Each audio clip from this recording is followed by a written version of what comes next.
Carson, I do want to ask you about Donald Trump's comments about the, quote, enemy from within. He's not talking about immigrants here.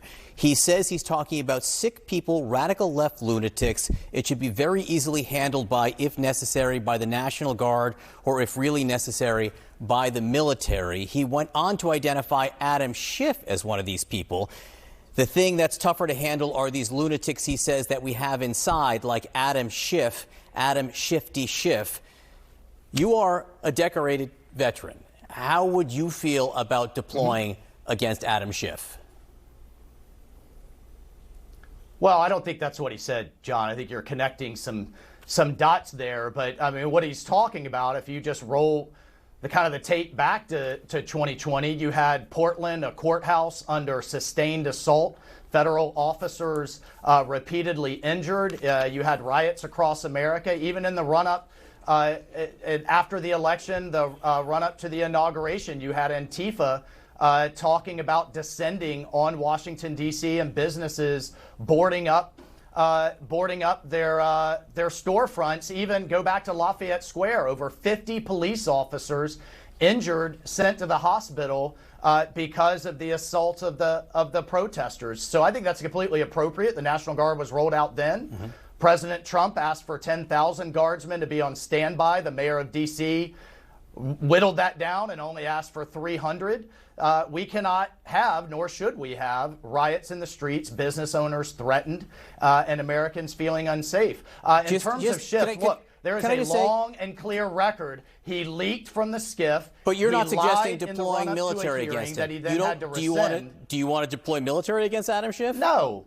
And do you think that discussions no, about? But when he's talking about broadly, do you think, Congressman? Do you think deploying military? Do you think deploying the military against political opponents is something that is responsible to discuss from political candidates?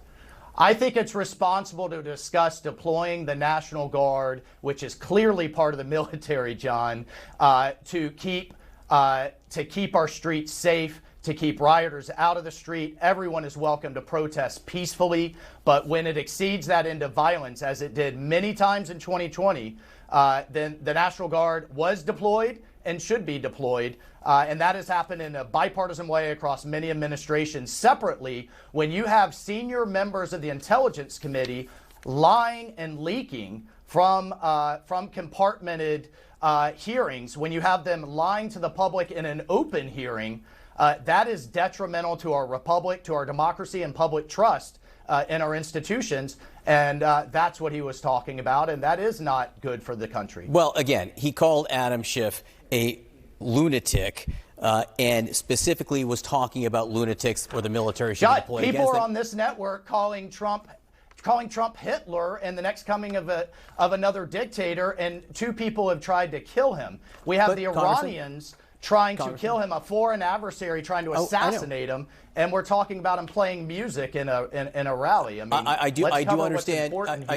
I do understand you have talked about some of the rhetoric that's been at play here, and we could talk about Mark Milley calling Donald Trump a fascist. But you yourself sometimes use heated rhetoric. You did an interview with Newsmax where you're talking about socialists, seeming to refer to Vice President Harris as a socialist. So these phrases do get tossed around.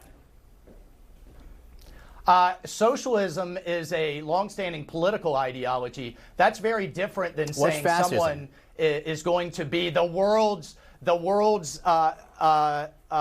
most god-awful dictator in Hitler. And that clearly is radicalizing people to take action where they believe the ends justify the means to kill him. That is very different. And you have a whole party, including my colleagues in Congress, that call themselves Democratic Socialists. I think those policies are bad for the country. It leads to what we're seeing in Venezuela, Cuba, Nicaragua. Some would argue California is on a path towards socialist policies. I don't think that's a fair comparison at all, John.